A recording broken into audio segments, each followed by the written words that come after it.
多謝各位。首先開始之前咧，要多謝香港文學館嘅邀請啦。香港文學館嘅同事非常之好啦。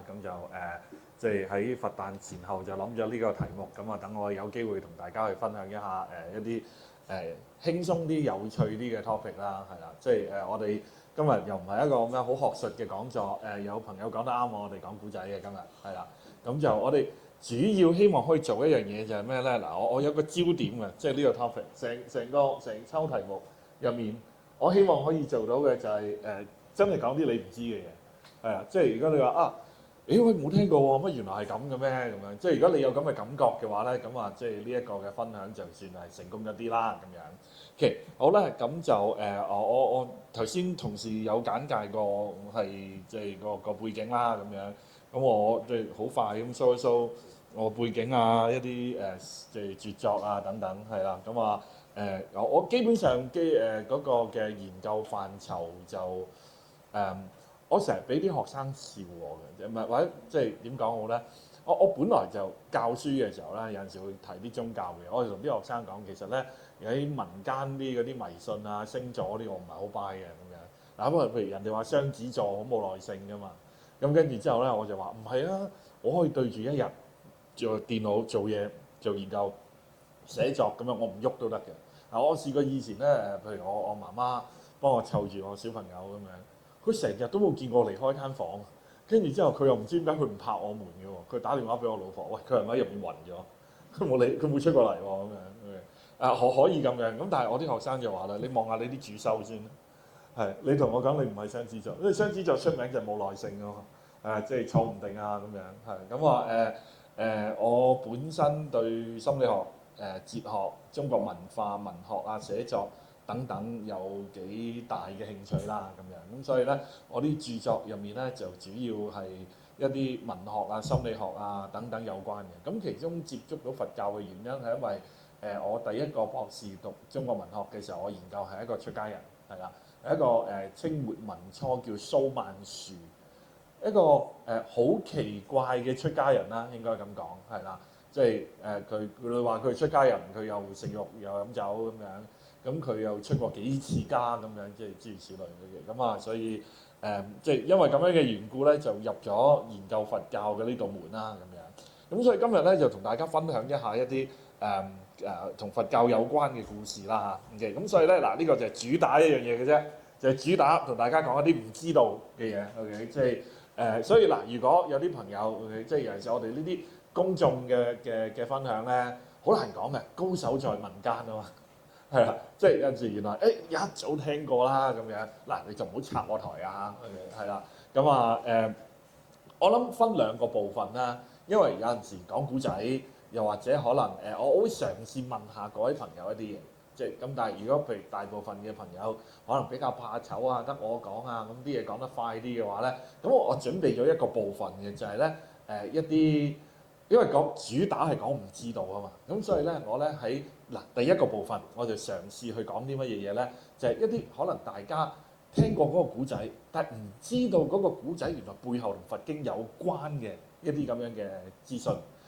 另外啦，除咗古仔之外咧，我哋講日常佛語啊嘛，我哋都會講下一啲，其實我哋平時用字去講説話，用詞語嘅時候咧，大家我唔知有冇留意嗰啲字，究竟佢個字根、佢個意思或者佢個來源係點樣樣？原來我哋日常生活講嘢嘅時候咧，用嘅字有唔少，原來就係嚟自佛教嘅。咁我呢啲係我第一個部分。如果呢個部分我哋講得快嘅話咧，咁我哋就試下第二個部分啦。時間有剩嘅話，所以呢個係 extra 嘅，即係多嘅內容嘅，就係同大家講一啲係乜嘢嘢咧？其實講咗俾你聽，你都未必諗得到佢講咩嘅古仔啊。主要就係咩咧？禪宗嘅古仔係啦，或者一啲禪宗入面嘅詩歌。咁等大家自己去諗一諗緊佢講啲乜意思啦。OK，好啦，開始我哋就講古仔啦嚇。我哋主打嘅內容就係你未必知道嘅古仔。嗱，首先講個知道嘅，啱啱頭先咧有同事開場白嘅時候都已經介紹咗啦。大家有聽過曹沖嘅故事啊？曹沖知唔知係邊個啊？曹操嘅仔啦，OK，咁啊曹操佢就大家都知佢係邊個啦，係咪？三國時代嘅一代梟雄啦，OK，咁啊三分天下入面基本上都係佢最巴閉㗎啦，係嘛？咁啊，譬如你話阿劉備佢又偏安於呢一個嘅四川成都嗰啲位置，咁啊純粹靠呢個山嘅險啦嘅險要啊嘛，可以保存住。咁啊呢個孫權係靠江東啦，咁所以真係雄霸中原嘅咧，都算得係曹操啦。咁啊曹操有好多個仔嘅，係啊，曹操好多個仔啊。咁啊按住你所知道比較出名嘅咧，就包括有曹植啦、曹丕啦，OK。咁啊曹植、曹丕同埋曹操咧，又有啲特別嘢嘅喎。如果大家讀文學或者對文學有啲認識嘅話咧，呢三仔爺咧，基本上喺文學史入面都幾出名嘅。即係曹操雖則係一個梟雄，但係佢係一個文學家。呢度我哋唔可以即係忽略佢嘅一啲特別嘅地方啦。嗰啲咩對酒當歌，人生幾何，曹操講嘅係啦。咁仲有啲乜嘢咧？譬如舉個例啊，我睇大家嘅大家都好年輕嗱，冇特別意思嘅係啦。咁啊，大家嘅年紀，我諗你應該年青啲添嘅時候會睇過阿馬浚偉蔡少芬做嘅《洛神》㗎嘛。係啊，嗱，《洛神賦》就邊個作嘅咧？曹植啊嘛，係咪？咁跟住啲人就喺度講啦，比附啦，曹植原來中意佢阿嫂嘅，咁跟住就望住恩復作嘅咁樣，即係嗰個電視劇基本上係咁講啦嚇。咁曹植最出名嘅其中一樣嘢就係俾個阿哥陷害下獄，然後就要攞佢命㗎啦。咁但係就作嗰首詩。煮豆燃豆萁，豆在釜中泣，咁跟住就，係啊，你好慘啊，咁樣跟住放過佢啦咁樣。咁曹丕本身咧都唔少嘢嘅喎，譬如我哋話第一首七言嘅律詩係佢作嘅喎，文學史上面。咁另外咧，佢雖然即係佢嘅本身作為魏嘅開國皇帝啦，同時間佢著作都唔少嘅。作為一個鬼故嘅愛好者咧，佢係其中一個皇帝有作鬼故嘅。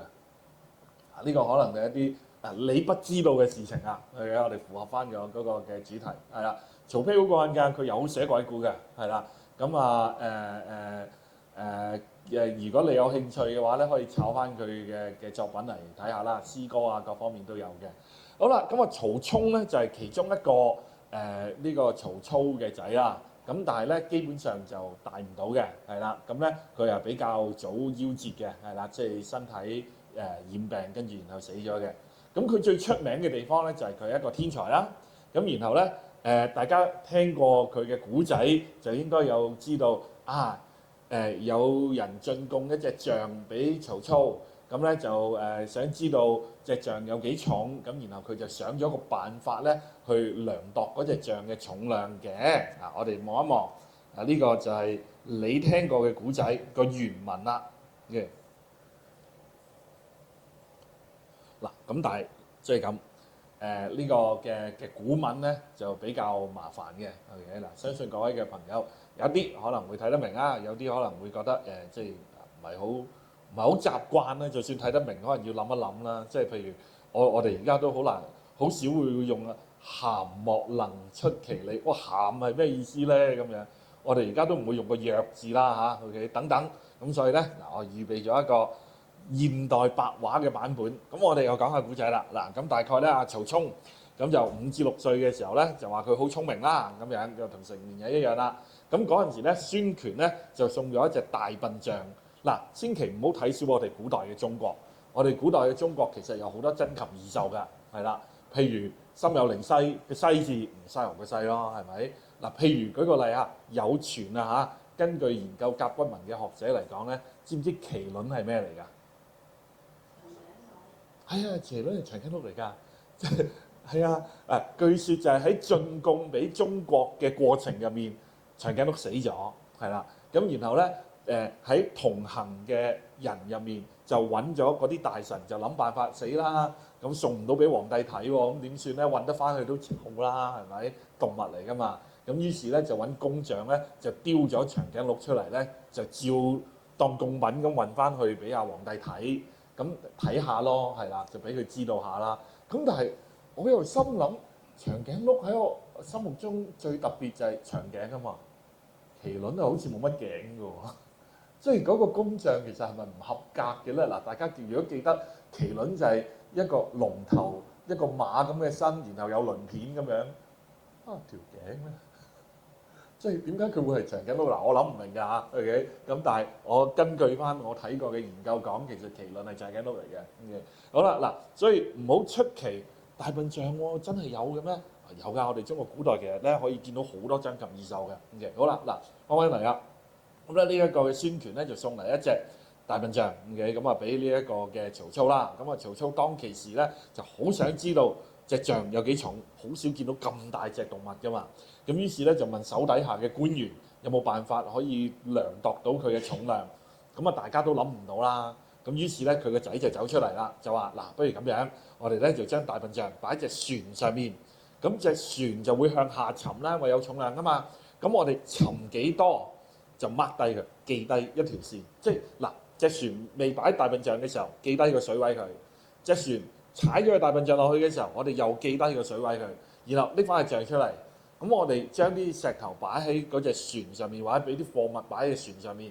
咁石頭或者貨物我哋量度到啊嘛，因為我哋嗰陣時冇咁大個磅去稱大笨象啫。咁但係我哋稱石頭啊、嗰啲稱煤礦啊、石啊嗰啲都有噶嘛。咁我哋淨係稱嗰啲石嘅重量，加加埋埋，我哋咪知道嗰隻大笨象有幾重啦咁樣。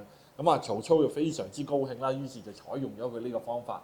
嗱，呢個係其中一個嘅古仔，嚟自乜嘢嘢咧？嗱。係嚟自《三國志》嘅喎。如果各位朋友對於中國嘅文學啊、歷史有啲認識嘅話咧，大家都知道《三國演義》咧，可信程度一般啦，就未至於去到一個標點符號都信唔過嘅，係啦。咁但係可信嘅程度就一般啦。例如舉個好簡單嘅例子嘅啫，如果大家對於三國係好熟嘅話，都知道譬如蜀國後期咧，有好多嘅將領都係將二代啊嘛，譬如張苞啦、張飛個仔啊、關統啊、即係關興啊呢啲咁樣啦 ，OK， 咁啊都係一啲叫做將領二代咁樣啦。但係其實咧，我哋講緊《三國演義》，好似張苞嗰啲咁勁嘅第二代將領咧，如果你睇翻《三國志》或者歷史書嘅話咧，佢嘅生平就得一句嘅啫，就係張飛子早死，冇啦。完㗎啦，有冇嗰啲咩英雄事蹟啊？打好多仗啊，跟住冇嘅，係啦。咁所以咧，《三國志》同《三國演義》咧，《三國演義》咧基本上係古仔書嚟嘅啫。咁啊，《三國志》咧就我哋當係史料咁睇啦。咁呢一個咧係記錄喺《三國志》入面嘅喎，嗱幾得意喎呢個就。咁但係點解我哋會話，喂佢背後係咪同佛教有啲咩關係咧？嗱，我哋咁樣講喺佛經入面。喺一本佢成書比起《三國志》早200-300年嘅書嘅經書入面，我哋揾到個一模一樣嘅古仔。咦？點解會咁樣嘅咧？嗱，當然係咪一個直接嘅根據？咁曹沖稱象就係嗱，我哋而家大學教書嘅成日都話剽竊啦，即係我哋防範學生剽竊啊，唔可以 copy and paste。抄嘢嘅嗱，我哋當然冇呢個證據嚇，佢咧就係剽竊嘅 copy and paste 嘅。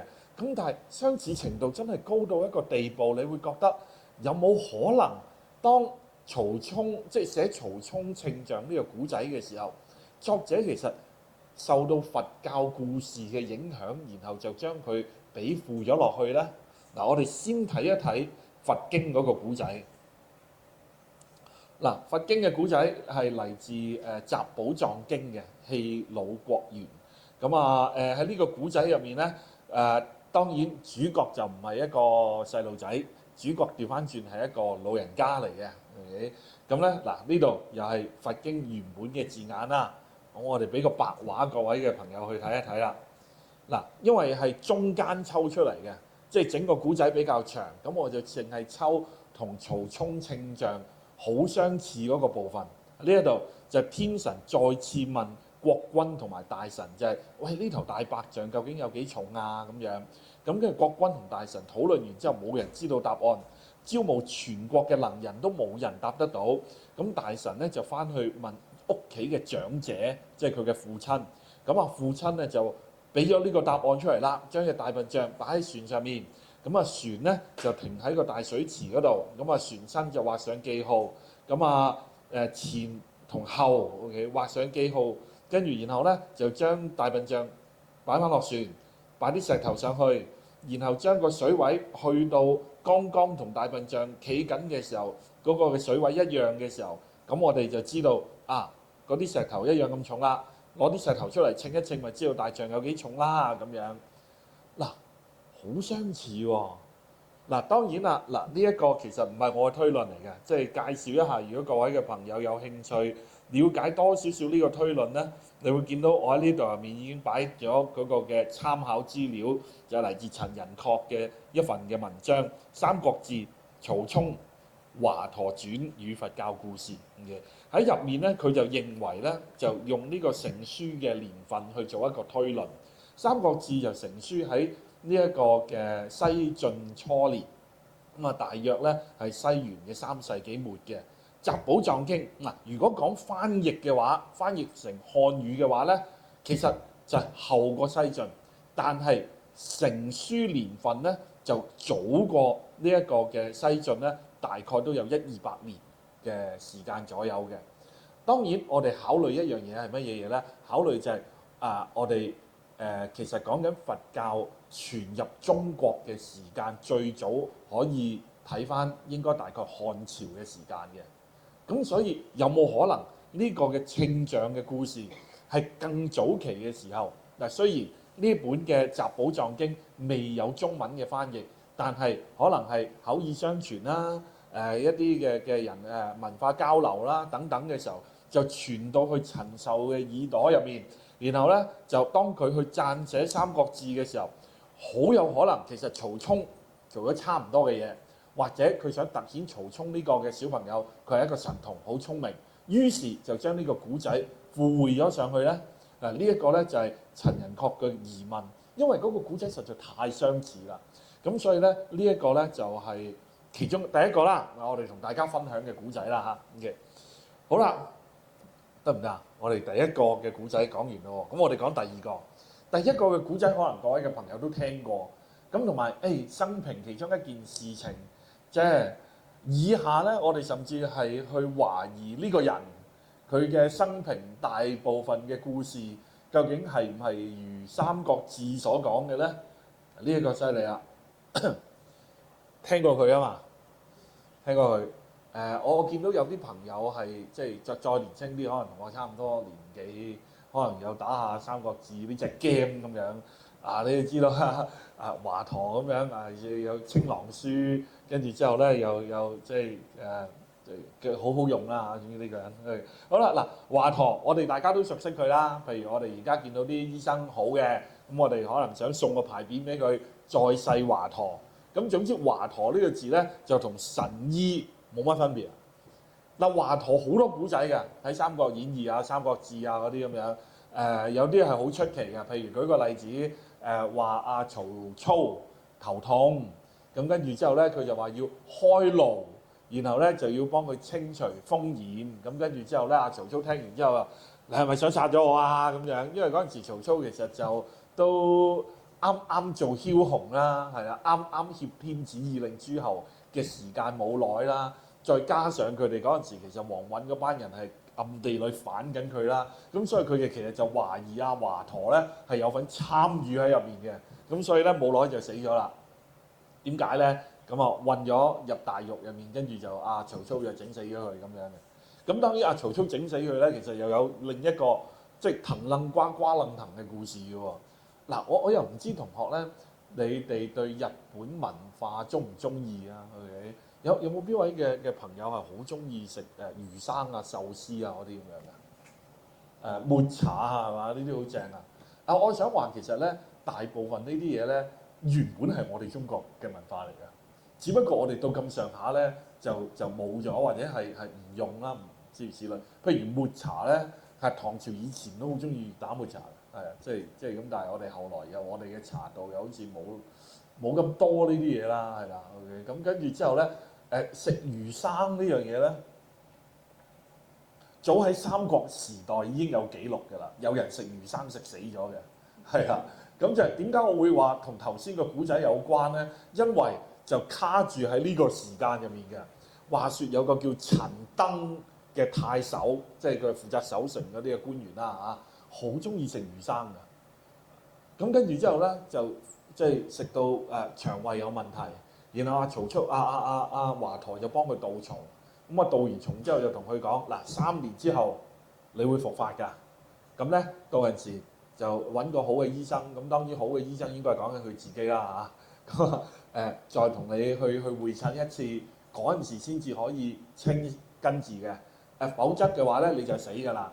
好啦，咁跟住好玩啦，呢3年入面，華佗就俾曹操整死咗啊，係啦。咁所以咧嚴格嚟講，阿陳登咧就俾曹操整死咗啦，係啦，就係咁樣樣嘅嗰個故仔。咁所以咧佢係我哋真係有歷史記錄入面咧，唔好以為我哋成日都話，我哋中國人唔食生冷，中國人食㗎，係啦。不過咧可能就係因為見到，唔係喎，有人食死咗喎，我哋都係唔好啦咁樣。咁我哋都好似好少見到，唔係都有嘅，即係譬如我太太係潮州人啊咁樣，我哋都見到有啲生葉啊成啊，有嘅我哋中國人係有食生嘢嘅，係啦。咁但係有記錄以嚟幾早期嘅時候食生嘢食死咗就係陳登。OK， 咁呢個就同華佗有啲關係。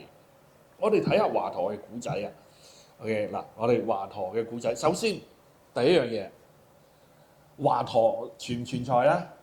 嗱，根據呢個陳寅恪教授所講咧，華佗的而且確係存在嘅，係啦，即係我哋講啲你唔知嘅古仔，唔使講到好似話假嘅虛構人物嚟嘅，冇咁誇張，冇咁誇張。華佗係存在嘅，不過華佗唔係華佗，係啦，華佗唔叫華佗嘅。OK，咁咧，如果我哋睇翻《三國志》嘅話咧，的而且確有提及過佢個名叫做華夫，夫弱嗰個夫。係啦，華夫，咁啊同時間就字元化嘅，係啦。咁華佗一名又點嚟嘅咧？嗱，根據呢一個嘅陳寅恪嘅考據咧，其實原來天竺嘅字，即係我哋印度話啦，我哋簡單啲講印度話，阿加塔咧就係指藥物咁解嘅藥物。咁咧嗱，加塔咁嗰個嘅發音咧，就同我哋講華佗個佗塔係好似嘅。OK，咁咧咁關咩事咧？點解會將兩者連結埋一齊嘅咧？嗱，原來就係咁樣嘅。然後就係呢個有冇佛教徒啊？有佛教徒係啦。佛陀咧係應該咁講，佛經入面邊個係大醫王啊？其實我講咗答案。大醫王其實佛陀都係大醫王，係啦。佢醫係咩咧？佢醫嘅係貪嗔痴，所以佛法係藥，佛陀係醫王。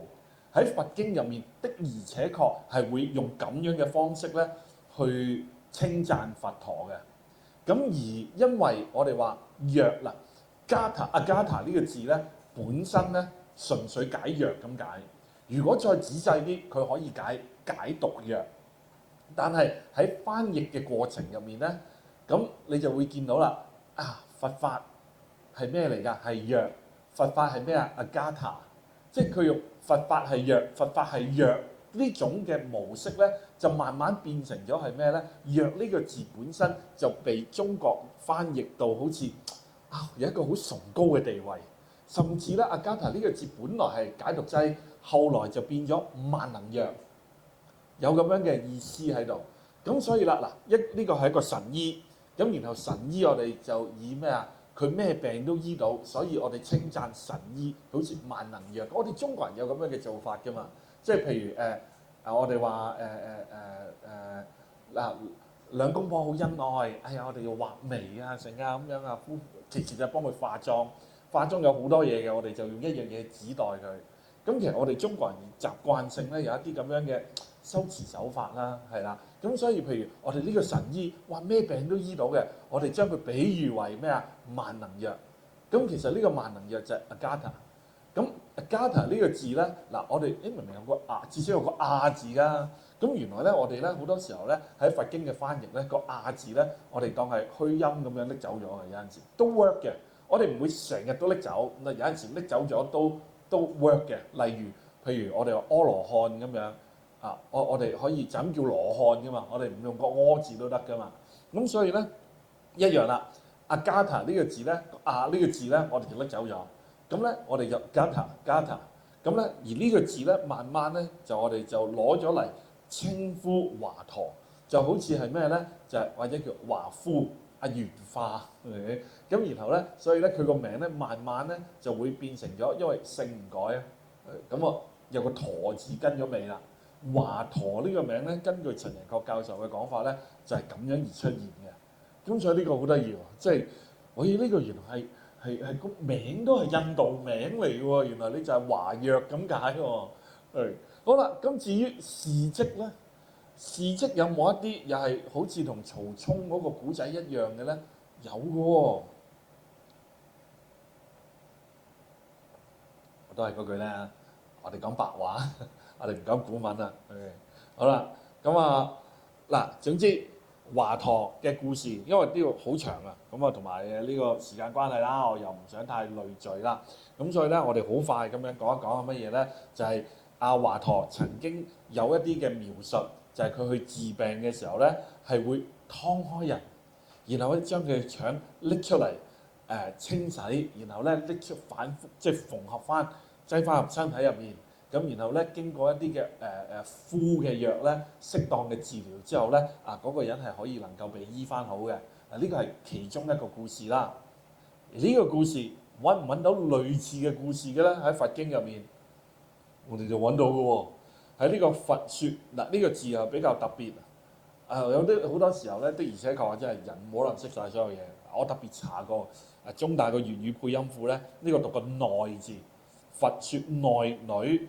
奇域因緣經係啦，喺呢度入面咧，我哋會見到有個古仔就講有個僆仔咧就玩得好開心，打鬧鬧咁樣，結果條腸就打咗棘，有冇可能我唔知啊？咁但係條腸打咗棘啦，總之咁跟住之後咧就有個叫做奇域嘅醫生，呢個讀個奇字啊，呢個讀個奇字，有好多人唔知點解讀個子字啊，唔記得讀個奇字，奇域咁咧就動手劏開咗佢個肚啦，然後又將佢打結嘅位置解開翻，然後擺翻去原本嘅地方，就縫合翻佢，再塗上呢個嘅藥物啦，咁等佢可以好翻嘅。呢個係其中一個古仔啦。另一個古仔就係我哋頭先講噶啦，陳登嘅古仔啊。咁陳登咧就好中意食生嘅魚肉嘅，就導致到咧佢體內入面有好多寄生蟲。咁於是咧就華佗咧就俾佢服下咗一啲嘅藥劑啦。咁然後陳登就嘔咗好多嘅蟲出嚟啦，好多人驚係3公升，係3公升係一個咩概念啊？大家都買過可口可樂嘅嗬，你最多都係得2 lit 嘅啫，嘔3 lit 蟲出嚟喎。好啦，咁就陸之以存疑啦。我哋做歷史學研究成日都有呢一句嘢嘅，係啦，即係將佢記錄下嚟，咁保持住懷疑嘅態度。咁但係由於我哋冇辦法驗證得到啊嘛，係咪？咁所以就即記錄住先啦嚇。咁嘔咗3星蟲出嚟，好啦，咁跟住華佗特登提醒佢啦，就呢個病3年後會再發作嘅。咁如果遇到好嘅醫生，即係佢啦嚇，咁就可以救活到嘅。咁但係3年之後咧，華佗就已經俾曹操整死咗啦。咁所以咧佢就好似阿華佗所講咁樣咧，就3年後就去世啦。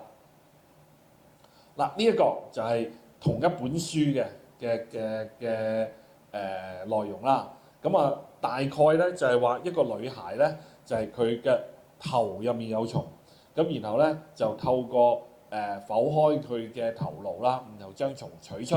咁呢一個咧就係喺佛經入面嘅故事。嗱，又翻轉頭啦，係好相似。咁所以第一個嘅論證咧，就係大致上同曹操嘅論證，曹沖嘅古仔個論證一樣啦。就係我哋先有佛經嘅故事，咁呢一本經書咧，甚至可以係再早少少嘅。咁比較起上嚟咧，至少有200-300年，甚至更長嘅時間啦。好啦，咁呢個係其中一個佐證啫。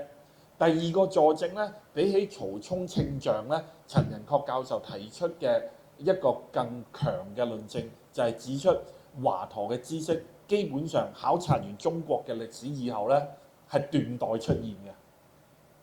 咩意思呢？就係話，如果我哋睇翻華佗喺《三國志》入面做過嘅嘢，我哋發現事先中國人冇呢個技術，事後即使係歷史入面華佗真實嘅徒弟都冇呢個技術。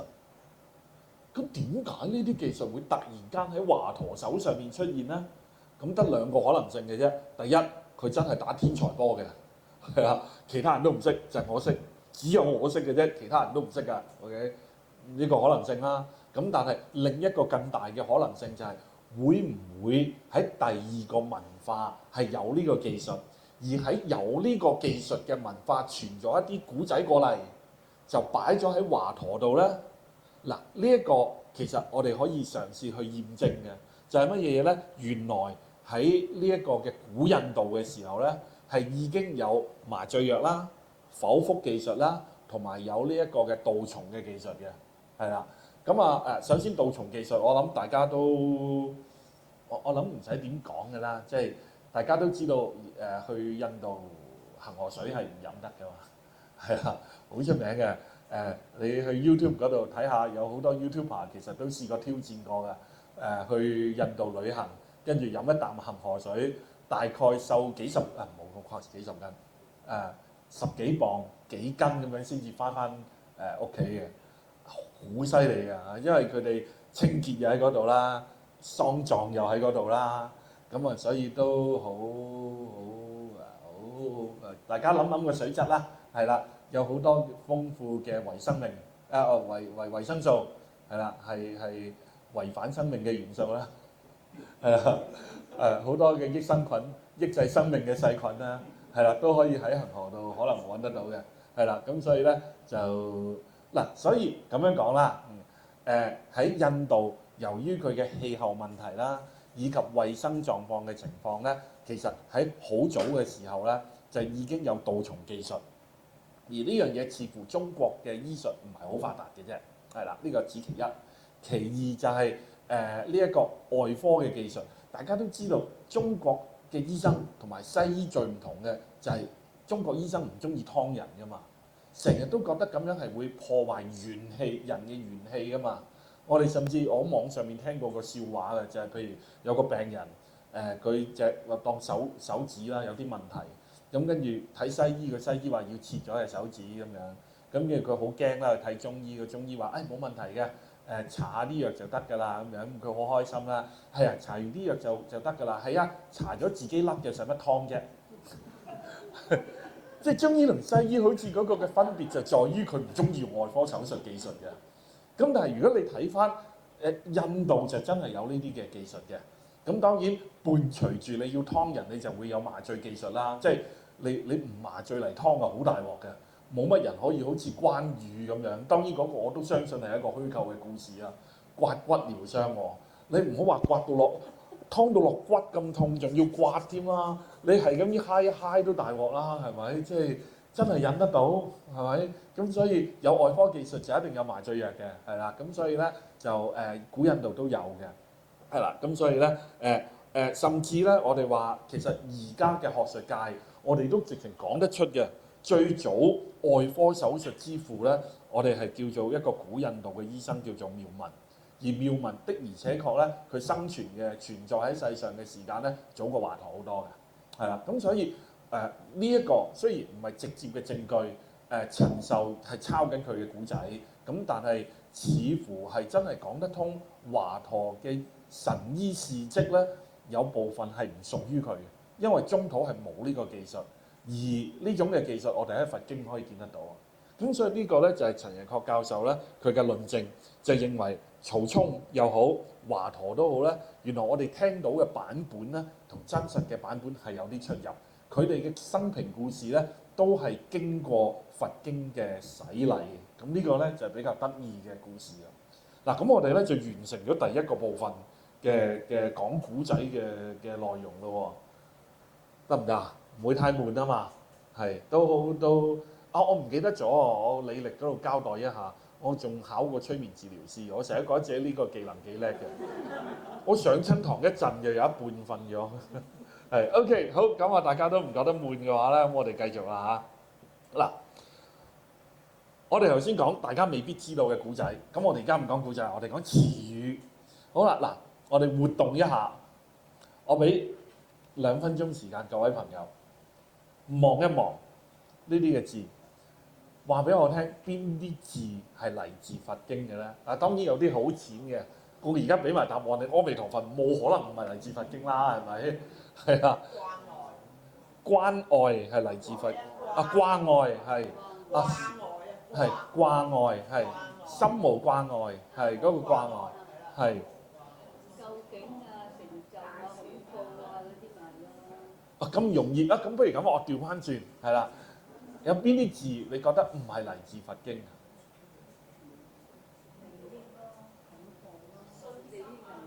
利益、恐怖、信心，係。我有啲好簡單喎，實際啊、誠實啊，仲有個意識，唔係心理學家講嘅咩？嗰啲潛意識啊，成啊，呢個弗洛伊德嘛，好出名㗎嘛。好，開估。啊，我教師最中意俾氹啲同學踩嘅。全部係全部都係嚟自佛經嘅，係啦。咁就甚至出處都幫各位朋友記錄落嚟。我哋話呢啲嘅字眼，我哋幾乎係成日都用啊！哇，喂，有咩着數利益啊？係嘛？啊，有咩利益啊？係咪？哦，譬如我哋話信心啊，信心好普通啫，係咪？信任、信心呢啲啊無數喎，呢啲消失喎，思維呢啲點解嘅？原來都係嚟自佛經嘅喎。嗱，仲有一啲比較得意嘅嘢可以同各位朋友分享一下嘅喎。有陣時咧，我哋唔單止唔知道佢個來源，甚至有陣時我哋成日都用錯嘅。嗱，最常用錯嘅邊個字咧？莊嚴係其中一個。嗱，我哋而家基本上莊嚴嘅用法咧，大部分嘅使用方法都係形容詞 adjective 啊，即係英文就係、哇呢個佛像好莊嚴啊，我哋就會咁樣講噶嘛。但係最早期嘅時候，其實佢係動詞嚟嘅，係即係譬如我哋話即係你知啊，我哋可能有陣時建廟嘅時候，可能有啲人供佛嘅時候會貼金箔喺佛像度啦。咁啊即係會擺一啲嘅瓔珞啊，一啲裝飾物喺個佛像度啦。呢一種嘅動作，我哋就係莊嚴佛像咯。係莊嚴本身，佢最早期嘅時候咧係有用作為動詞咁樣使用。所以其實好多時候我哋好奇怪嘅，即係當啲字越嚟越流傳嘅時候啦，我哋唔單止唔記得咗佢個來源啦，咁啊甚至使用方法都唔同咗。嗱，我哋試下講一個即係我哋講下背後嘅原理啊。點解我哋會有新嘅詞語出現嘅咧？即係我哋有中文字啊，係咪？點解我哋話我哋用呢啲字，即係話佛教傳入嚟，然後創造咗呢啲字喎？我哋原本冇嘅喎，因為有佛教，所以我哋有呢啲字。究竟係咩原因咧？好，我哋 show 下一個好出名嘅人，係啊，AI 做嘅，係呢個。我特登同 AI 講啊，即係不如令到佢勁啲一個樣。係咁佢就俾咗呢一個唐三藏我。因為我就喺度問，因為咧我細個由細到大都有呢個疑問嘅，因為我阿爸即係佢民間信仰嗰啲啦，咁佢係契咗俾大聖爺，咁我屋企係有大聖爺像嘅，咁我就諗啊，點解你唔拜唐三藏嘅？喂，師傅，即係有得揀，我拜師傅勁啲啊嘛，師傅啊嘛，咁冇理由拜徒弟唔拜師傅噶嘛，咁跟住我就成日由細到大都係覺得啊，不如幫佢平反下，我咁所以做呢個 PowerPoint 嘅時候，我就同 AI 講，可唔可以整個勁啲嘅唐三藏俾我？哇！咁呢個 OK 啊，我覺得，即係如果呢個係唐三藏嘅樣，我心諗《西遊記》要改寫啊！咩9981難應該唔係喺佢身上發生，應該係啲妖怪身上發生嘅。誒好啦，嗱點解會有新詞語嘅出現咧？就關佢事啦，佢嘅煩惱啊。好啦，喺了解佢嘅煩惱嘅過程，就不如直情試下感受一下佢嘅煩惱。嗱，我哋話原裝，我哋講少少佢嘅古仔，我哋先繼續落呢張 slide 嗰度。我又 show 翻呢個公仔，我真係好中意呢個公仔，係啊。其實我哋今時今日嘅，其實佢係一個好厲害嘅人，同時間佢係一個好慘嘅人。點解咁講咧？第一，佢真係好厲害嘅，佢係一個天才啦。佢早過法定出家年齡就已經係能夠，即係以前出家人要考㗎，即係佢已經係做到嗰種質素㗎啦。咁跟住之後，但係佢同時間又哇好煩啊，又要偷渡啊成啊先至。所以其實咧嗱取西經咧係的而且確幾艱辛嘅，因為佢要偷渡出去嘅，係啦。咁然後咧當然取西經嚴格嚟講就唔係真係好似《西遊記》咁嘅。其實佢就係一個留學生嚟嘅，佢就去印度嗰度留學。嗱，千祈唔好覺得佢只係喺中國出名，佢喺印度都好出名嘅。佢哋啲僧人讀書嘅時候，間時就有啲辯論嘅，即係互相之間嗌交王嚟嘅呢個人係啊，即係所以喺印度嗰度你都會見到其實佢都有名氣嘅。好啦，咁啊跟住之後咧，佢就當然喺嗰度學完翻嚟。咁啊，佢一生大部分嘅時間喺中土嘅時候咧，就從事翻譯工作。咁佢嘅翻譯係好嚴謹嘅，嚴謹到咧，我哋今時今日如果係研究翻譯嘅話，佢有系統嘅。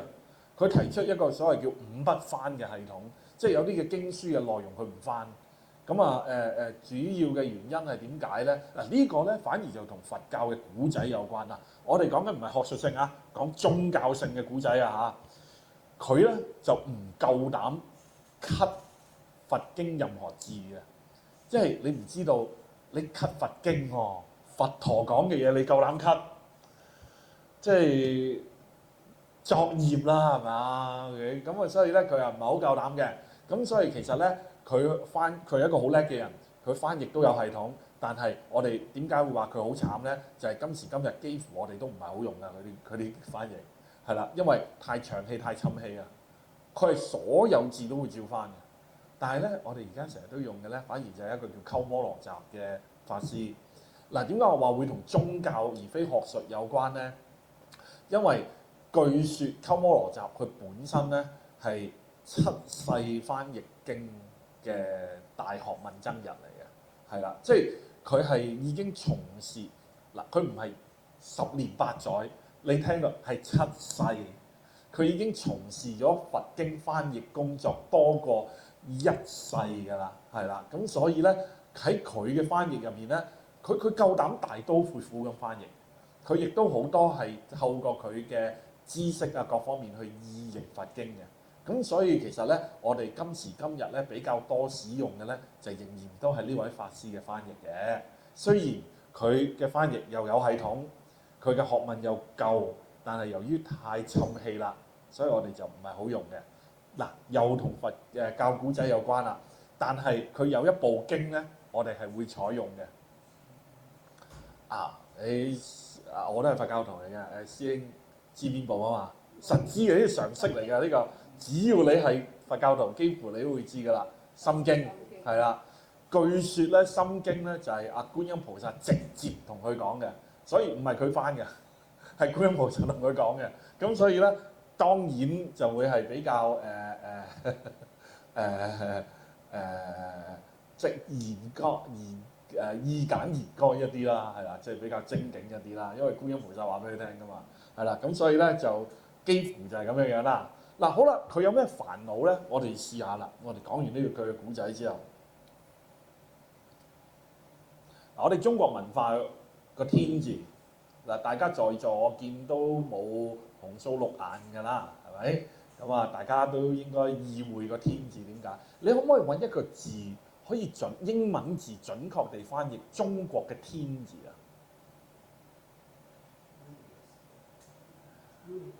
？Universe 得唔得咧 ？Universe， 但係我哋嗱，如果我哋而家中文 universe， 我哋大概會用宇宙啦，係嘛？嗱，當然都係錯㗎嚇，都係錯㗎，因為 universe 只係空間，因為我哋中國人我哋陣間會講下中文字好靚嘅，其實係啦。我哋好多時候會將差唔多意思，但係實質又唔同嘅意思擺埋一齊做一個詞語嘅，係啦。咁啊講定俾你聽就係宇宙其實包括時間同空間嘅，係啦。咁所以 universe 就唔完全。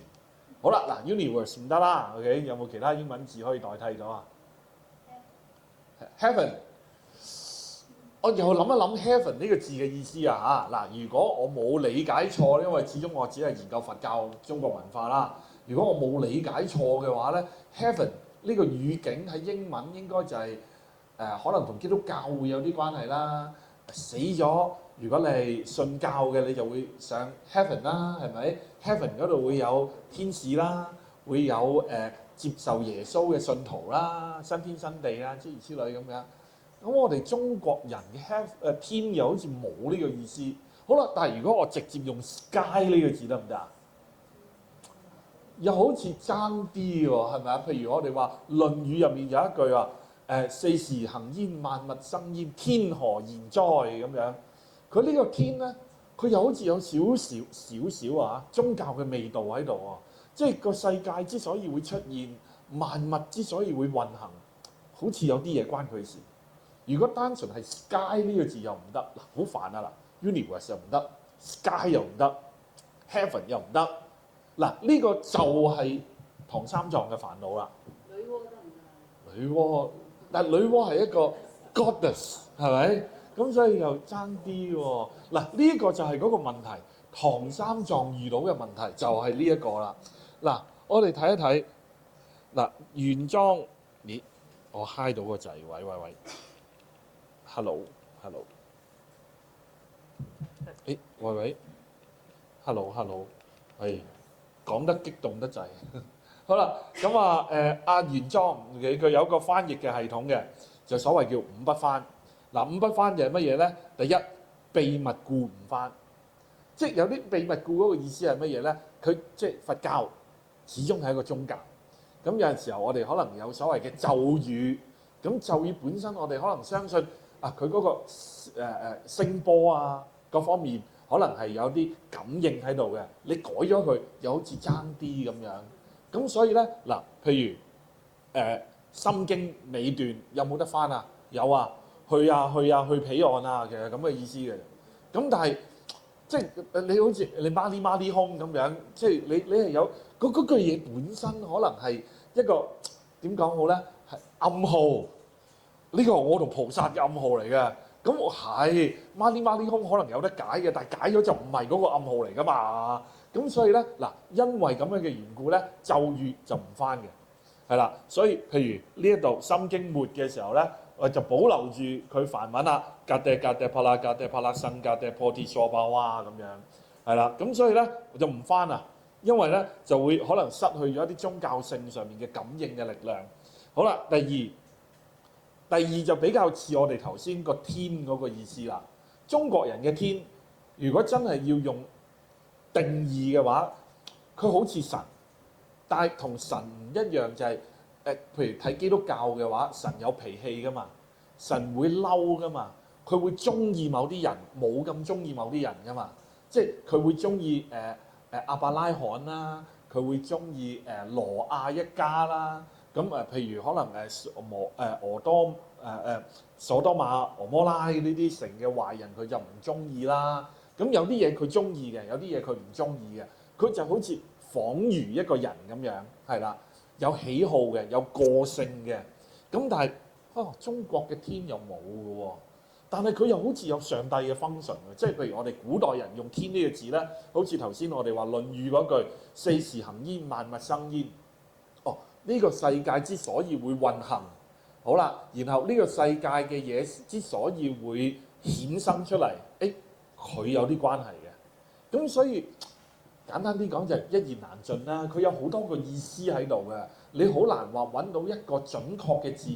始終大家唔同文化可以描述到呢個意思。好啦，咁樣嘅原因咧，我就唔翻譯啦。嗱，譬如舉個例子啦，世尊佛。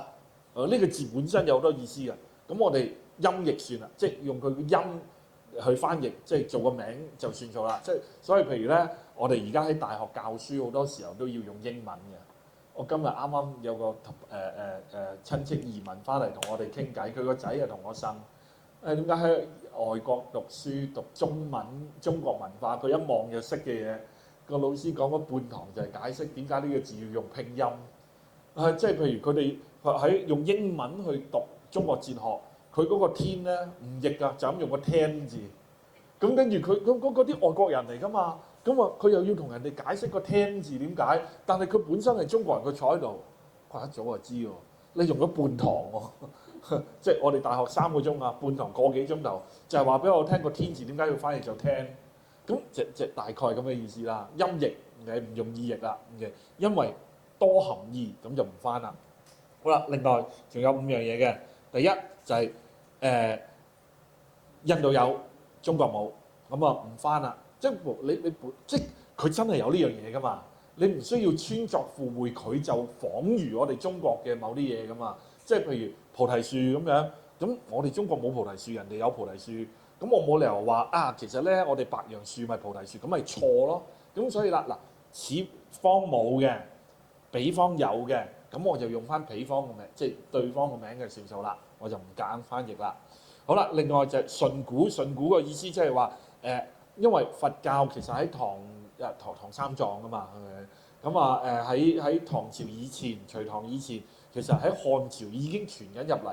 你咁多年嚟都有人用緊某一啲嘅講法㗎啦，你突然間改咗佢喎，咁咪唔順咯，唔慣咯。即係你諗下，譬如有個婆婆，佢可能念佛念咗成世嘅，佢慣咗講阿彌陀佛嘅咁樣。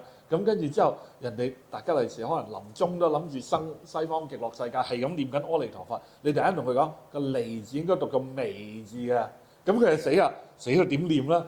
佢真係去唔到，咁你就真係大鑊啊！即係你，所以嗱咁多年嚟都係咁樣講啦。咁算啦，順古意啦 ，OK， 咁佢又唔翻啦。咁當然另一樣嘢就係容易啲令到人起尊敬嘅心。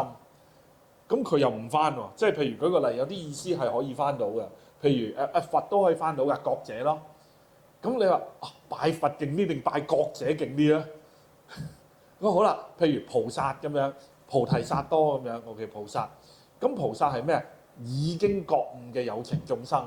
咁你話我去拜一個已經覺悟嘅有情眾生，同埋我去拜菩薩，又好似拜菩薩勁啲喎咁樣，咁就唔翻咯。即係譬如智慧。般若咁樣，般若勁啲喎，咁唔翻啊，容易啲令到人哋衍生尊重嘅心情，容易啲可以令到人哋去尊崇佛教嘅一啲嘅智慧嘅，咁呢個又唔翻。嗱，呢個就係原裝佢所謂五不翻嘅系統。好啦，咁啊呢個五不翻嘅系統咧，佢只要唔翻嘅，一概就用音譯，即係揾翻個差唔多聲音嘅中文字就算數啦，咁好似做咗一個新嘅字出嚟。咁當然呢個亦都係造字嘅一種嘅方法啦。咁另一種造字嘅方法就係意譯咯，呢個先頭痕喎。你音譯就容易啲喎，係咪？即係譬如我哋中國都係㗎。譬如我哋話的士咁樣，的士係咩啊？唔好煩啦，人哋叫 taxi 啊嘛，咁我咪的士咯，唔使諗啊嘛，一模一樣嘅。咁好啦，但係飛機就係一個例子啦。會飛嘅機器啊嘛，係咪？即係古代冇啊，你突然間多呢樣嘢，咁我諗個方法去將佢創造一個名係for佢，為咗佢嘅。咁呢個咧反而就比較困難啲。好啦，嗱，意譯佢嘅難處就在於係乜嘢嘢咧？唔能夠揾到一個喺中國文化合適嘅字眼，於是佢就需要創造一個字眼，能夠去表達嗰個意思嘅。舉一個例子，世界呢個字我哋今時今日好常用嘅，世界呢個字，但係世界呢個字咧一樣係佛經嘅字嚟嘅，創造出嚟，因為佛經傳嚟中國，我哋有一種唔同對於世界嘅認識，所以創造咗呢個字去描述佢。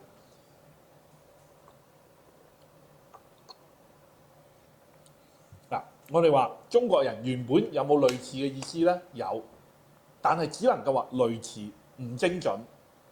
嗱，我哋話宇宙，頭先有講過啦，宇宙其實攞嚟翻譯 universe 咧，好似爭少少。當然我唔係英文嘅專家啦。如果英文嘅即係好叻嘅朋友，你話唔係 universe 都有時間嘅意思嘅，咁我就解錯咗。咁但係如果按我嘅理解，universe 係咧地球外面黑蒙蒙好多星好多太陽嗰個空間啊，叫 universe。咁佢就係空間咯。但係我哋中國嘅宇宙咧，就呢度出處都標埋出嚟啦。四方上下若宇，往古來今若就，係包括係乜嘢咧？宇就係空間，就係時間。嗱，呢個我哋即係題外話岔開都講一講。始終即係你見到我個學術背景，你都知我都幾中意中國文化。中國文化真係幾靚嘅，即係好多嘢都係。譬如尤其是我哋造字啊、詞語各方面咧，好深刻嘅啲意思。我哋成日都會將一啲差唔多意思，但係具體又唔同意思擺埋一齊去做一個字，係值得品味嘅。嗱，譬如宇宙係時空啊嘛，我哋中國好多呢啲字㗎。譬如我哋形容一個嗱英文 merchant， 我哋就商賈啊嘛。即係如果姓氏就讀個假字。咁但係如果咧係形容 merchant 咧，就係個古字。你知唔知商賈原來係唔同意思嘅喎？商賈係兩個字嚟嘅喎。商係行商，賈係坐賈。簡單啲講就係古代人孭住個布包行到邊賣到邊就係商人。如果你有間鋪嘅，你有睇鋪呢個行為 shopkeeper 嘅，你就係賈啦，係啦。所以行商坐賈。嗱，我哋拜神都一樣㗎。我哋中國人啊，即係我唔知啊，好多時候都會去廟就拜一拜咁樣啊。我阿爸阿媽好中意係咁樣嘅，所以真係同西方文化好唔同嘅。西方文化一神啊嘛，好 loyal 嘅，即係對個神一定要。我阿爸阿媽唔係，好似俾保護費咁。呢個大佬今年俾咗保護費佢，我黑黑地喎，下年唔拜佢，拜第二個咁樣。所以我哋多神嘅神，跟住嗱頭先嗰個醫師啊，咪叫做。有個字啊，我解釋咗讀個奇字㗎嘛。神奇兩個字通常都擺埋一齊嘅，又係唔同意思嘅喎。係啊，原來天神地奇，天神同地奇咧，譬如嗱，玉皇大帝、道家三清，咁呢啲咧就大概可以當佢係天神啦。咁有啲咩係地奇咧？咁樣啊，土地公啊嗰啲咁樣啦，就地奇。咁所以好唔同啊！我哋中國字咧，好得意嘅，即係。佢一個字都好值得細味嘅，好過癮，好好玩。好啦，嗱，我哋話呢一個宇宙，我哋話冇辦法攞嚟代替得到佛教嘅世界觀。嗱，空間冇所謂，空間大概都係咁樣嘅啫。OK， 但係最大件事就係原來佛教嘅時間觀同我哋係唔一樣嘅，係啦。嗱，佛教係會講三世嘅，係會講佢唔係講時間啊，即係古今都係一世啊，係咪？咁但係佢而家講嘅三世，即係話，譬如我哋嘅佢，即係佛教對於人生生死，OK，佢認為係多期生命嘅。嗱，我哋僅呢100年就係一世，好啦，跟住之後咧，呢一世完咗啦，我哋有下一世，OK，諸如此類，OK，咁所以咧，佢哋即係佛教，佢對於即係對於呢一個嘅時空嘅認識咧，基本上同中國有分別，所以咧就冇辦法用宇宙或者一啲相關嘅字眼咧可以指代得到，所以就創造咗一個新嘅字啦。世就代表時間，佢哋嘅時間觀係過去、現在、未來嘅三世。咁而界就當然同樣地代表地方啦、方位啦等等嘅。咁啊，世界呢個字咧就因為咁樣而出現咗嘅，係啦。咁當然有啲時候就譬如直情揾唔到嗱，呢個我哋話宇宙都差唔多啦。有好多時候甚至係我哋冇辦法揾到一模一樣嘅。譬如舉個簡單嘅例子係乜嘢嘢咧？我哋中國人而家今時今日用嘅時間單位最短係乜嘢啊？剎那嗱，呢個就係一個佛教詞啦。因為中國本身冇量度得咁細嘅，咁所以咧佛教有，咁我哋咧就直接創造一個嘅新嘅字啦，去描述嗰個嘅時間觀。咁所以呢啲都係一啲嘅原因啊。點解想當年呢一個嘅三藏法師啦嚇，咁嗱不過呢個又俾大家知道一下啦。三藏法師就唔係淨係得玄奘一個，係啦。咁咧其實基本上三藏係一個佛教僧人嘅學歷嚟嘅，你可以當係經律論三藏都通讀，咁就叫三藏法師。咁所以咧我哋平時叫慣佢做唐三藏咧，就唔知啦嚇，就以為係佢個名咁樣。咁但係咧，其實基本上三藏就你可以當係僧人入面嘅 Doctor 咁樣啦，係啦。咁佢又其實係玄奘啦，真名係啦。咁所以 Doctor 玄奘咁樣咯，係啦。咁所以嗱，即係呢個翻轉頭，點解阿 Doctor 玄奘咧就需要做一啲新嘅字？咁而點解嗱？當然隔咗咁耐時間啦，我哋用慣咗啦，我哋就唔知道嗰個字就係原來嚟自佛經嘅翻譯嘅。我哋就以為呢個就係我哋中國文化自己底蘊嚟嘅，其實有少少唔同嘅呢度就。OK， 好啦，咁啊呢度有冇咩問題啊？得唔得意啊？好啦，咁啊我哋仲嗱，如果根據同事講咧，我哋可以留15分鐘 Q&A 時間咧，咁我就個時間控制得幾好，我哋就可以講少少。咦唔係喎，都仲未得呢10分鐘。我講完詞語就講成語，我自己都唔記得咗添。好啦，咁啊講完詞語講成語啦。咁我哋講個最簡單嘅，係四大皆空係咩意思咧？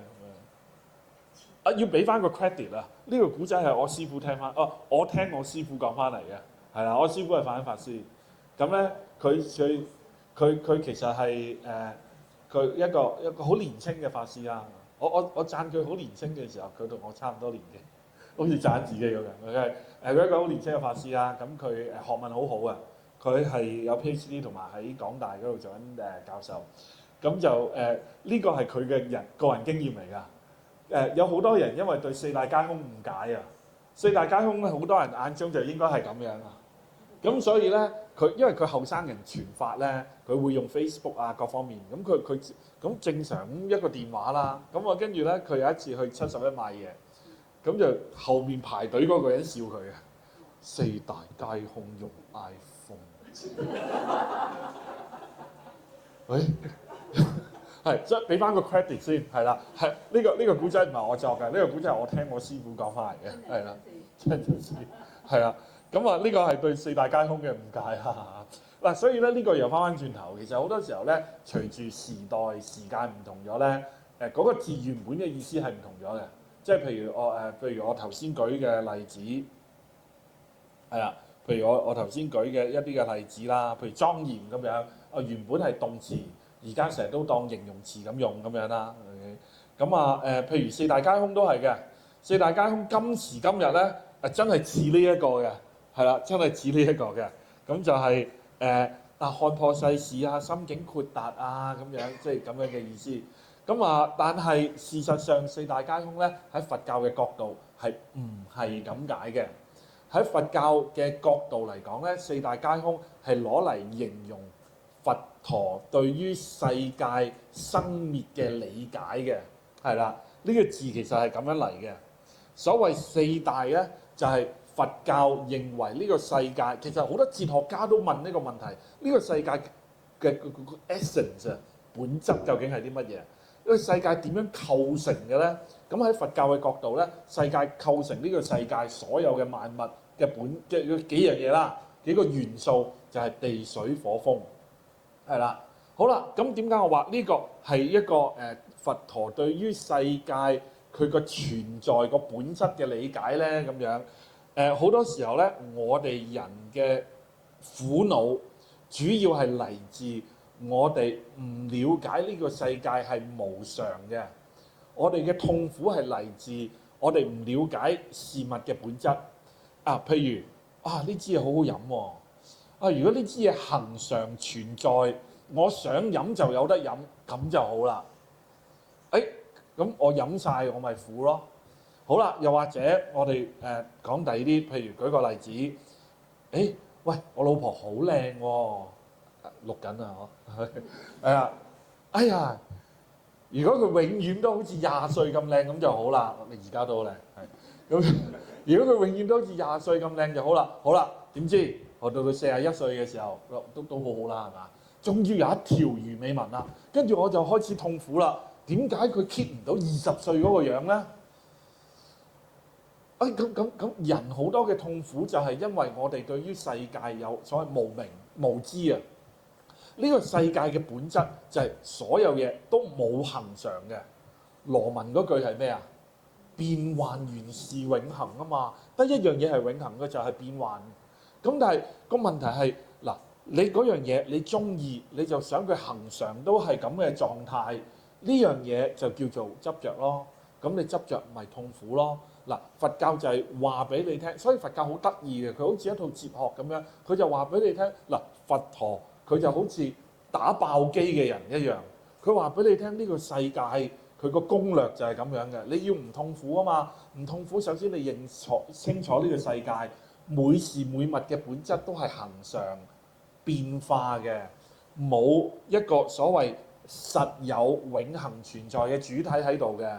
你有緣你咪享受咯，個緣散啦，咁你咪放手咯，呢個咪隨緣啦。咁所以四大皆空嘅意思係乜嘢啊？四大皆空就係攞嚟描述呢個世界嘅本質嘅，就係呢個世界咧，所有嘢都係因緣和合而組成嘅，冇一個恆常嘅存在喺度。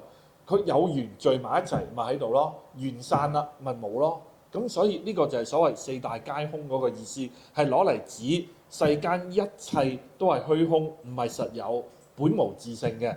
但係我哋後來咧就會將佢解成為係乜嘢啊？呢個咧就係看破紅塵啊，呢個係咩啊？支付寶空啊、WeChat 空啊、銀包空同埋信用卡空啊嘛。係啊，即係呢啲就叫做四大皆空啦，唔係啊 ，OK？六根清淨都係㗎，即係其實我哋有好多嘅字咧，去到今時今日有好多時候咧都被改變咗佢真正嘅意思嘅。咁所以呢個咧就係嗱，留翻各位嘅朋友咧，自己慢慢去摸索一下啦。因為我就仲有一啲古仔想同各位嘅朋友分享一下嘅。OK，好啦，頭先講詞語、成語都係啲文縐縐嘅。我哋而家講俗語，有啲咩俗語你會講、會聽過，然後又同佛教有關嘅咧？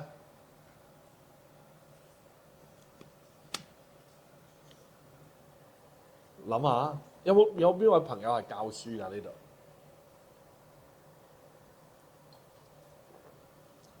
一個都冇啊！我哋咧就成日都會。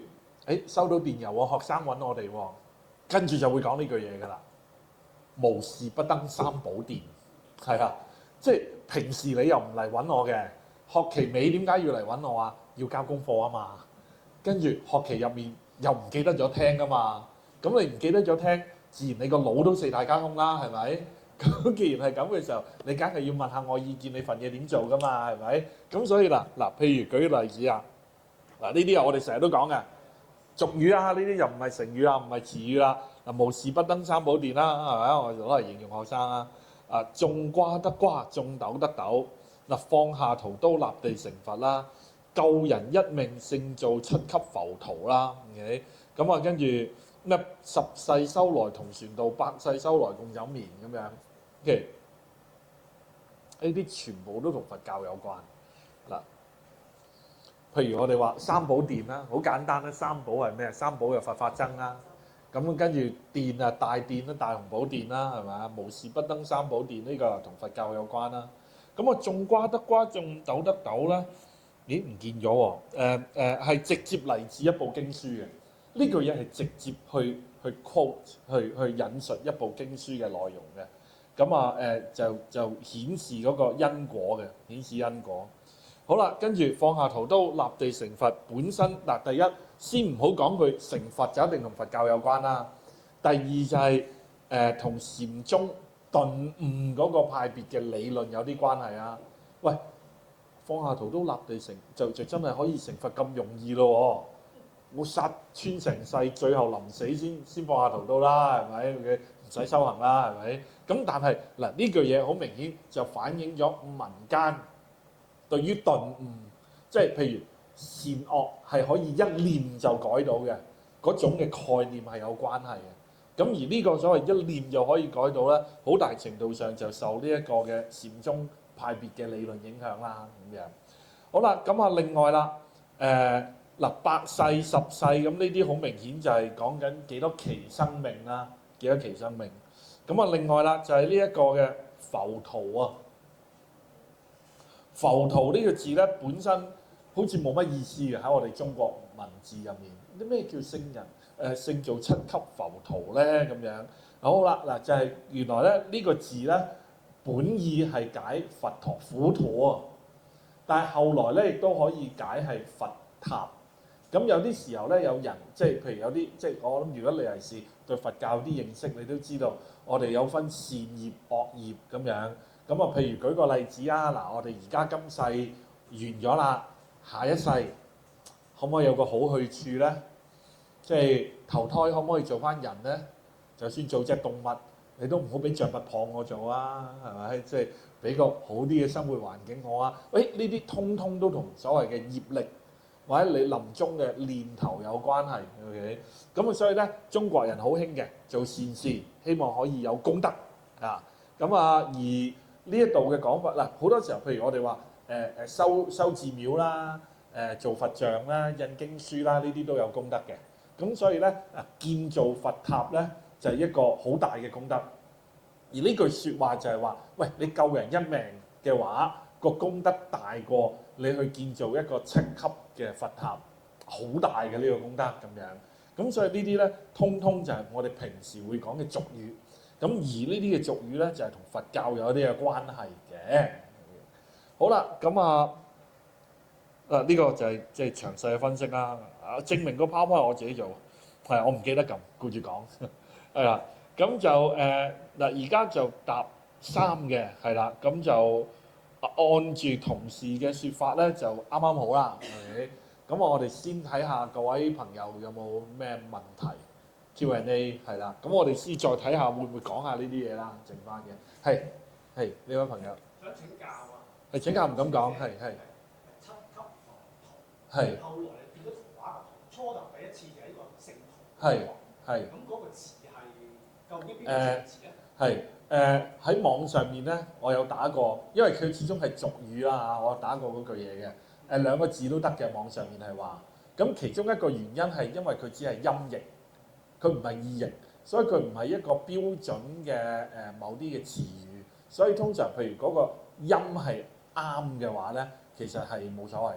即係所以喺網上面見到屠夫個圖又有，圖案個圖都有，係啦，即係兩樣。AI 話俾我聽係通嘅，係啦。而家好多人都問 AI 啊，唐三藏可唔可以變大隻佬？我都係問 AI 啊，係啊。AI 係成語嚟嘅。OK 嘅今次，因為我見到有一啲嘅網頁都係有2種寫法都有，係啦，2種寫法都有嘅。因為最近我聽到有啲人講嘅係咩咧 ？AI 一本正經嘅説法。睇下你點樣用啦，係啦，即係呢個就唔關我哋課程呢個內容事啦嚇。咁所以要話説，如果各位嘅朋友屋企有年青人嘅話咧，記得提一提佢哋啊嚇。老師睇得出嘅，係啦。如果佢份功課係 AI 做嘅話咧，老師係睇得出嘅，千祈唔好咁做。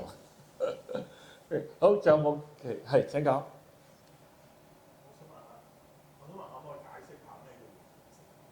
聽唔到？緣起性空，哇！呢個係一個好複雜嘅議題喎。咁嗱，緣起性空咧你可以咁樣去理解啦。呢個係第一，緣起就係緣起法啦。性空就係其實頭先好似我哋頭先講咁樣，性空就係本性或者係性就係類似我哋個 nature， 我哋個 essence 就係空嘅。咁兩樣嘢點解會擺埋一齊咧？簡單啲講就係話，因為因緣所有嘅事物本身嗱，咩叫空咧？空就係佢唔恆常。嗱，空唔係絕對嘅冇，係啦。佛教講空唔係講絕對嘅冇，佢係講佢唔恒常，即係話譬如舉個例子好簡單，如果我哋話佛教徒都明白，我哋話每個人都係輪迴出現嘅。好啦，咁而家你望住我叫潘啟聰啊，我叫潘啟聰博士啊，你見到嗰個解釋係咁，但係潘啟聰係咪恒常存在嘅咧？哦，我要咁巧，我嘅父母相識，然後佢又有意圖去有下一代，咁然後就生咗我出嚟，咁然後咁巧可能係而家嘅醫療嘅，可能譬如舉個例，原來我廿零歲有一個病咧，唔係現代嘅醫療技術嘅話咧，我就走咗㗎啦，我唔喺度㗎啦。咁但係佢俾咗個條件，而家嘅醫療技術讓我醫好咗個病，然後繼續存在喎。咁呢一個咪就係因緣和合，然後出現咗我咯。好啦，但係我係唔係永久存在咧？潘啟聰係咪永遠都喺度嘅咧？係咪永遠有個人叫潘啟聰嘅咧？又唔係嘅喎。好啦，嗰個因緣散啦嘅時候，咁我咪唔存在咯。咁所以咧，緣起性空咧，主要係講所有嘢都係因緣和合而生嘅，冇任何一種嘅事物咧，佢係實有永遠不變同存在嘅，大概係咁樣嘅意思咯，係啦。好多謝你哋嘅問題，仲有冇？哇，好似好難咁。好，仲有冇其他啲乜嘢嘅？係請教。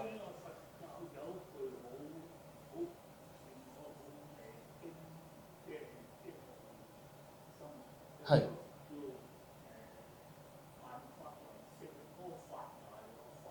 嚇。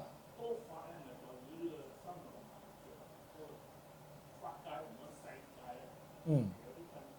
嗯。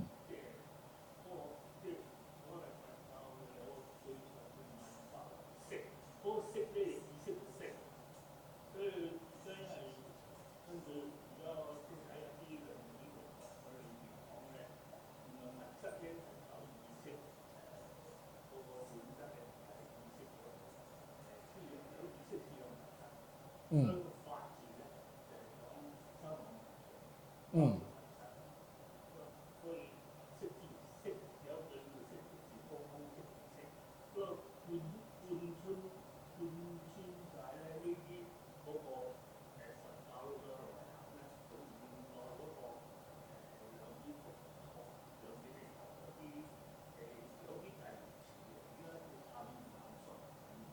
嗯，係你似係教緊我係呢句説話多個提問喎，所以我多謝翻你先，係啦。咁就佢其實呢位朋友啱啱分享緊一個好複雜嘅題目嚟嘅，咁就係其實入面涉及好多嘢嘅，係嗰句嘢係絕對4個字就可以講一堂，係啦。咁所以咧譬如舉個例子就係、譬如佛教嘅角度嚟講，冇創世神嘅，咁但係世界點解會出現咧？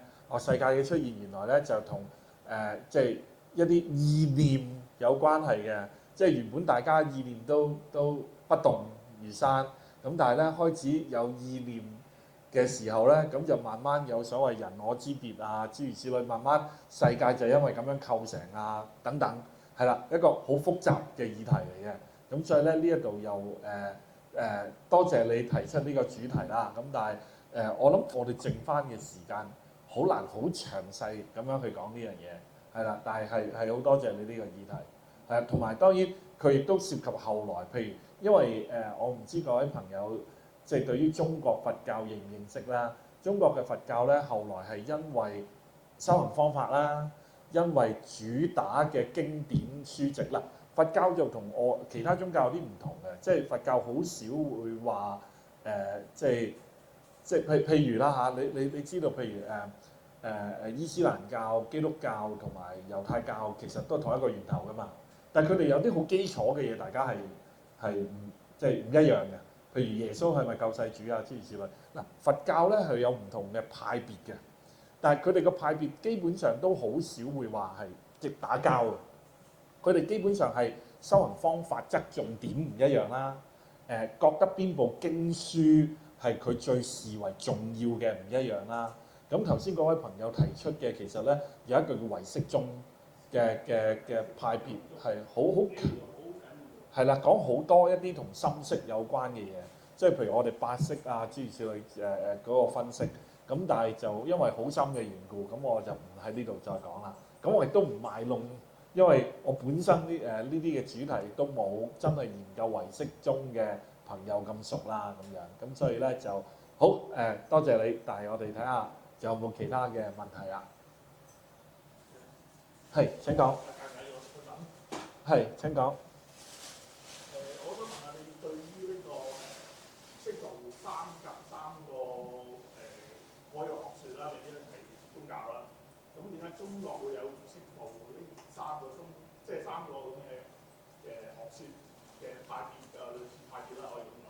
係。即係佢點解會而家有即係而家好多都係話唔識做三個同一樣嘅信仰咁樣啦。咁其實會唔會即係點解會喺中國會即係會出現到三個不同嘅我唔敢講係宗教啦，即係學説啊或者家啦嚇，佛家、道家、儒家，係即係我想知道你會點睇三家嘅學説？我多謝你個問題啦。呢個問題涉及咗其實唔係我個人嘅理解咁簡單嘅，亦都涉及咗好多歷史上面嘅原因嘅。即係譬如舉個例子，假設如果冇董仲舒，係唔係會有儒釋道儒咁緊要咧？係可以打一個問號喺度嘅。即係當然我哋今時今日作為中國人，大家都知道，哇，孔子好勁啊！儒家思想係我哋主流啊咁樣。但係其實喺孟子嗰個年代咧，佢自己都有講過，就係嗰陣時讀書人唔係儒就係墨，係啊，即係唔係嚟自儒家思想個派別，就係嚟自墨家思想嘅派別。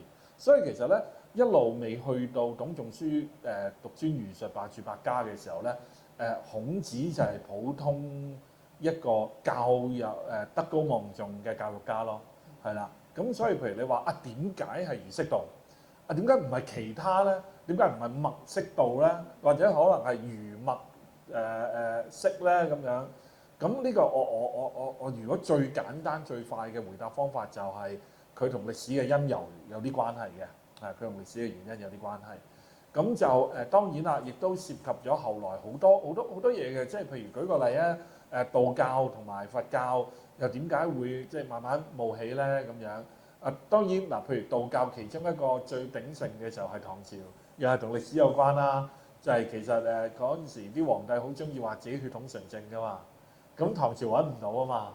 咁但係唐朝嘅皇帝姓咩㗎？姓李啊。老子姓咩啊？姓李啊。咁所以道教咪興盛咯。即係有好多呢啲嘅藤冧瓜瓜冧藤嘅關係嘅。咁所以嗱，如果你問從個人角度嚟講咧，好多人都好得意嘅。佢哋話咧，廿零歲嘅人就好拜儒家，30零歲嘅時候咧就好拜，30零40歲嘅時候就好拜道家，因為開始即係後生建功立業，中年嘅時候咧就開始諗多啲道法自然嘅嘢，晚年啊就開始諗佛教，因為就係死啊嘛，係啦。個人上面啦，可能就真係有咁嘅心路歷程嘅。但係如果從文化真係擺翻喺中國發展史去講嘅話咧，就其實同歷史有好緊密嘅關係，係。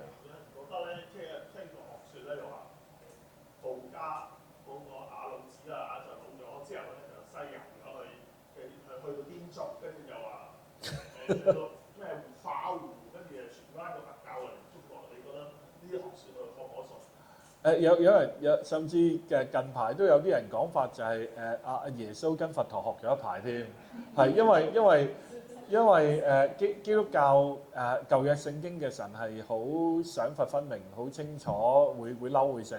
咁但係唔係喎，耶穌唔係咁講喎，耶穌係俾人冚完一面打另一面啊，跟住耶穌係話神愛所有嘅人啊。即係諸如此類咁樣，好唔同嘅喎，咁樣舊嘅聖經好強調選民嘅喎，咁樣。咁嗱呢啲我就會覺得學術上面嚟講證據唔係好充足啦，係啦。咁但係如果你話義理上面嚟講嘅話咧，道家思想同佛教思想其實都有好大分別嘅，係啦。譬如道教思想係從來都冇，唔係道家啦，我即係哲學上面嘅道家嚟講，冇講慈悲啊。但係喺佛教嘅思想嚟講咧，慈悲真係一個好重要嘅概念嚟嘅，係啦，即係慈悲嘅意思就係拔除痛苦，給予快樂，係啦，給予世間歡喜。咁呢個都係你會見到，譬如道德經入面都已經有句説話，就係話即係天道係視萬物為芻狗。芻狗嘅意思其實就係草紮紙紮公仔，係啦，即係冇偏愛嘅。視所有嘢都係冇偏愛，咁其實呢種可能就已經同慈悲嘅思想係有一啲嘅分別，咁所以就嗱，如果歷史上面嚟講，我暫時未見到有啲咩好確實嘅證據啦。義理上面嚟講嘅話咧，佛教同埋早期道家思想都有好多唔同，尤其是譬如有啲人用莊子講佢莊子係咪講隨緣啦？